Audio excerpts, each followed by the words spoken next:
All right, so here we go. Last lesson of the unit, 7.4, simplifying expressions using the power rule. Or you'll sometimes hear this called the power of powers. I need to change this name down here. It would be the product of powers. That was what we did first lesson. This would again be the power of powers. So basically, if we have exponents, two exponents, what would happen? These first two, let's look at them. Let's expand them out just to see what it tells us. So remember, 6 squared means we have 6 times itself 2 times, which is 6 times 6. Pretty simple. X to the third means we have x times itself 3 times. So we'd have to have x times x times x. So x times itself 3 times. Okay? Remember that same thing because it's going to happen in our next example. Our base was 6, so our base is being multiplied by itself however many times we have our exponent. So base was x, exponent was 3, so we multiplied it by that. Now, the same thing's going to apply here for this third one, 2x squared squared. But now, if we look at our exponent on the outside, it's a 2. And the base of that is everything inside the parentheses. So that means we need to multiply our base times itself 2 times. So we're going to have 2x squared times 2x squared. And now if we wanted to expand that out even more, that'd be 2x squared is x times x. And that's being multiplied by 2, and again, x squared is x times x. So 2 times 2 is 4. And now we have x times itself 4 times, so it would be x to the 4th. So 2x squared squared means that we have 4x to the 4th. Okay, let's keep going along with this. So we have 6 squared to the third. So the base of the third exponent is 6 squared. So that means we have 6 squared times itself 3 times. Or we have 6 squared is 6 times 6. Times again, 6 squared is 6 times 6. Times again, which is 6 times 6. So we have 6 times itself 1, 2, 3, 4, 5, 6. So this would be 6 to the 6th. So 6 squared to the third is 6 to the 6th. Okay? And now we keep going. So x to the third is our base. That's being raised to the 4th power. So meaning we have x to the third times itself 4 times.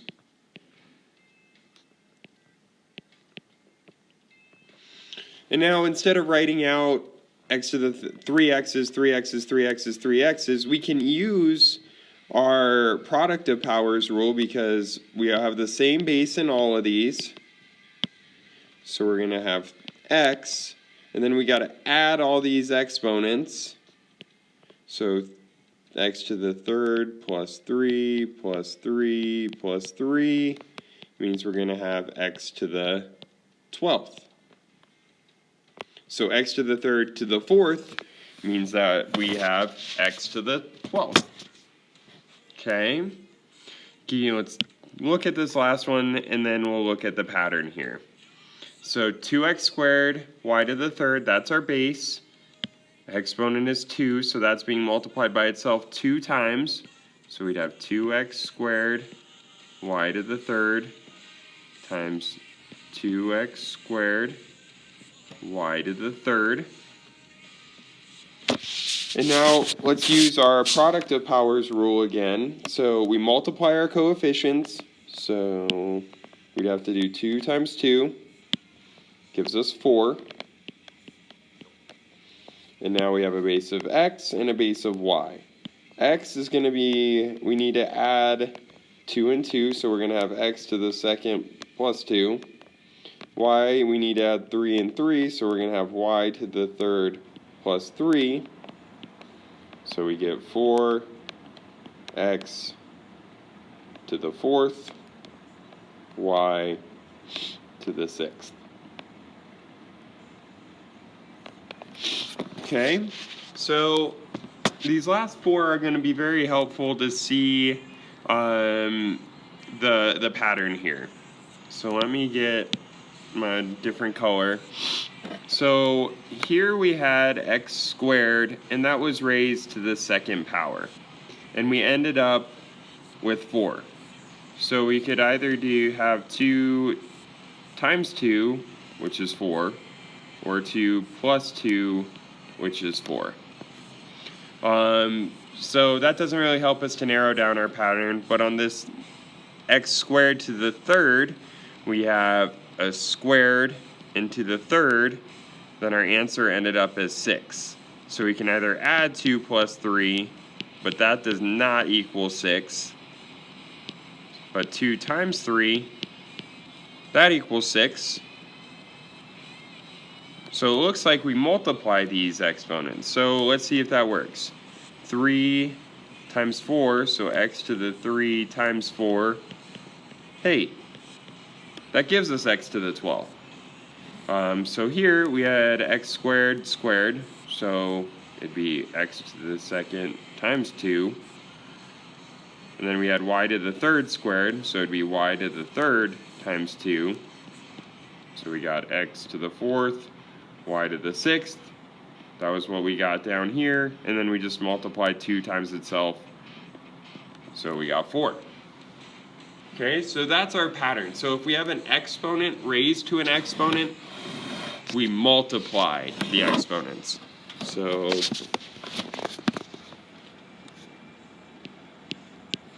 if an exponent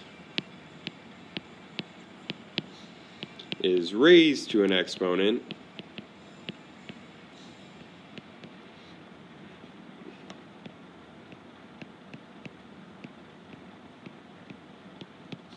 we multiply the exponents.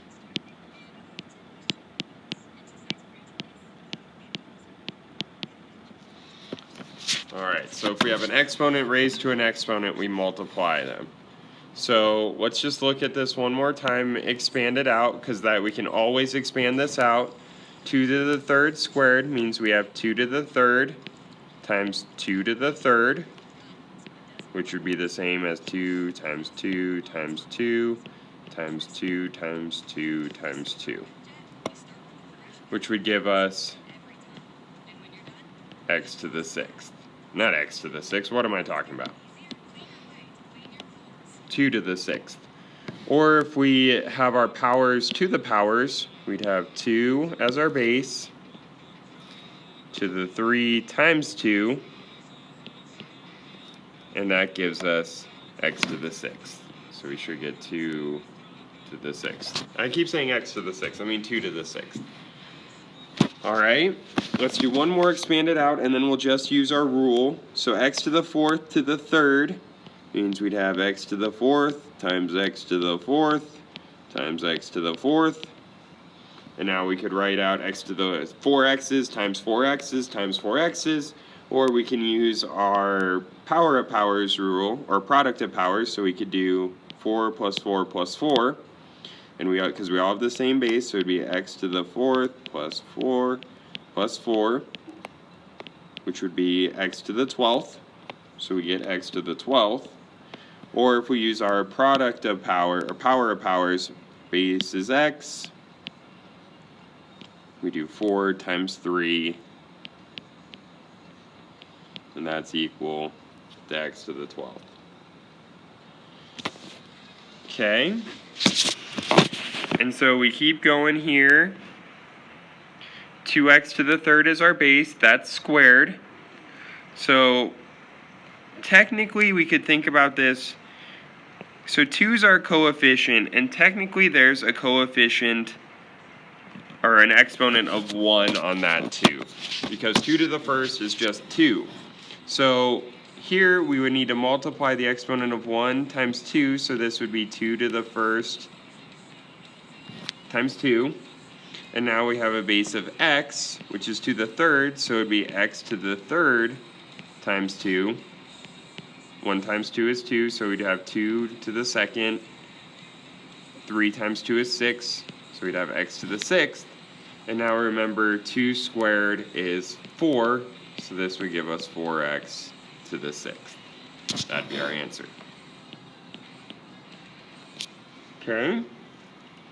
Let's do another one like that, and then I will leave these last 3 to you guys.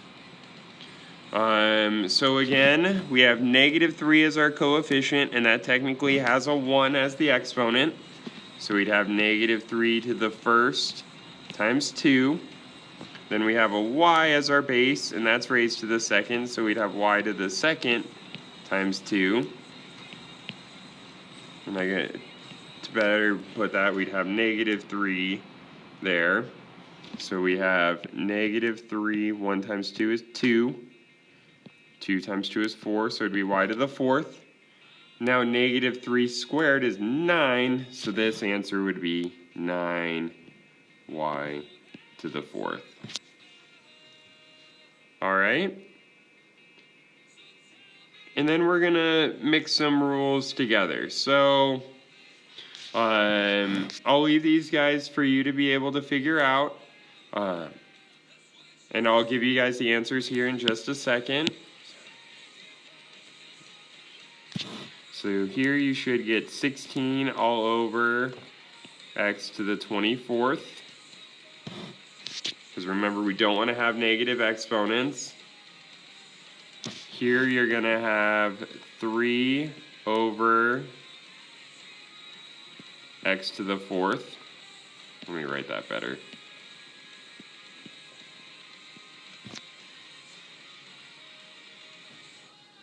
Okay, and then on this last one, we end up with 1 all over 16x to the 8th. Okay, see if you can figure those guys out. We're combining some of our rules together, but I think you got this. Lastly, guys, again, we're going to keep looking at like the area type ideas. So each one of these, it's key to remember, are a square. So remember this, on a square, every side's the same. So the way we can denote that is if I put the same line through each of these, it means they're the same. So to find the area, remember we do length times width equals our area, but our length and our width are the same. So basically what we'd be doing is taking one side, which again is W, why am I writing W? Or one side and multiplying it times itself. So basically what we would have is one of our sides, let's just call it W squared, is equal to our area. Because our length is the same as our area. Length is equal, not our length. Our length is not the same as our area. Length is the same as our width. So we'd have our width squared, or length squared, is equal to area.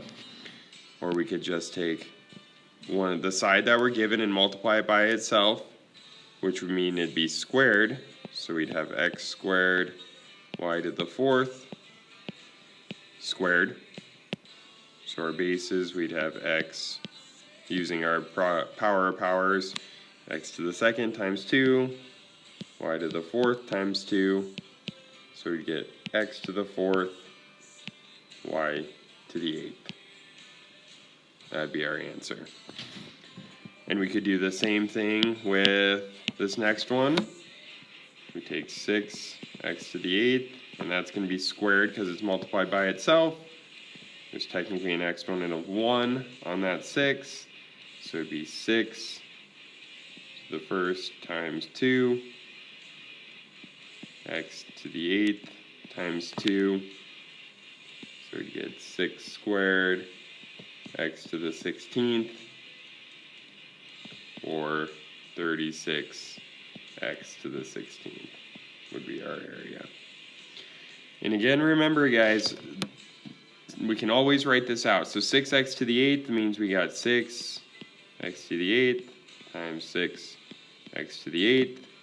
We could write it out, 6 and then 8 x's, 6 and then 8 x's, or we can use our power product of power, so 8 plus 8 is 16, so we'd have x to the 16th, 6 times 6 is 36, so that's going to be the same. Okay, and then here at the end of the lesson there's just kind of a rule summary. So remember our product rule, if we have the same base we add exponents. Quotient rule, if we have the same base we subtract exponents.